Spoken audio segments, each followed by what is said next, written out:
അപ്പോൾ നമ്മുടെ കയ്യിലുള്ളത് ഒരു സീലിംഗ് ഫാനാണ്.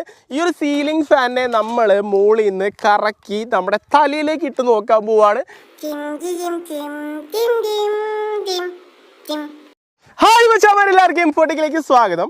നമ്മുടെ ഇന്നത്തെ വീഡിയോ എന്താണെന്ന് വെച്ചിട്ടുണ്ടെങ്കിൽ ഇന്നൊരു എക്സ്പെരിമെൻ്റ് ആണ് നമ്മൾ ചെയ്യാൻ പോകുന്നത്. 90% ആൾക്കാർക്കും ചെറുപ്പം തുടങ്ങി തോന്നിയിട്ടുണ്ടാകുന്ന ഒരു സംശയമാണ്. നമ്മുടെ വീട്ടിലൊക്കെ നമ്മുടെ റൂമിൻ്റെ മുകളിൽ കറങ്ങിക്കൊണ്ടിരിക്കുന്ന സീലിംഗ് ഫാൻ കറങ്ങുന്ന സമയത്ത് എങ്ങാനും പൊട്ടി നമ്മുടെ തലയിൽ വീണിട്ടുണ്ടെങ്കിൽ എന്താവുന്നുള്ള കാര്യം. അപ്പോൾ നമ്മൾ ഇന്ന് ചെയ്യാൻ പോകുന്നതും ആ ഒരു എക്സ്പെരിമെൻ്റ് തന്നെയാണ് മച്ചാമാരെ. അപ്പോൾ നമ്മുടെ കയ്യിലുള്ളത് ഒരു സീലിംഗ് ഫാനാണ്. ഈ ഒരു സീലിംഗ് ഫാനിനെ നമ്മൾ മുകളിൽ നിന്ന് കറക്കി നമ്മുടെ തലയിലേക്ക് ഇട്ട് നോക്കാൻ പോവാണ്.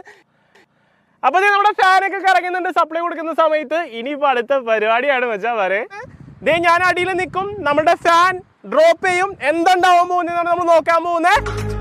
കൊച്ചു കള്ളന്മാരെ തലയിൽ ഫാൻ വീണ്ടെന്ന് നോക്കി നിൽക്കുകയാണല്ലേ. പക്ഷെ പറ ചെറിയൊരു ടെസ്റ്റ് ഉണ്ട്. നമ്മളിവിടെ വന്ന് ഫാൻ ഇടാക്കി കഴിഞ്ഞാൽ എന്താവും അവസ്ഥ എന്നറിയില്ല. അപ്പോൾ നമ്മളിവിടെ വേറൊരാളെ കൊണ്ടുവന്ന് വെക്കാൻ പോവാണ്. ഇതാണ് നമ്മുടെ ഷിബുമോൻ.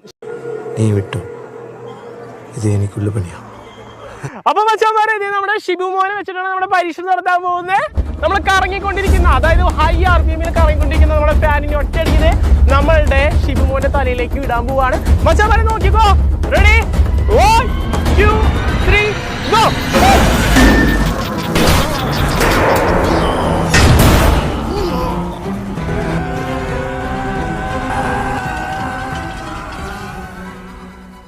മുതലാളി ഇന്നു പറഞ്ഞത് ഞാൻ വിട്ടു. പക്ഷേ ഇനി ഇങ്ങനെ ഉണ്ടായാൽ മുതലാളി പടവാക്കി ചില്ലിട്ട് ഞാൻ ചുവരിൽ കയറ്റും. എന്റെ സ്വന്തം ചെലവിൽ 6 അടി നീളത്തുള്ള ഒരു കുഴിയും എടുത്തു. Dim dim dim dim dim dim dim.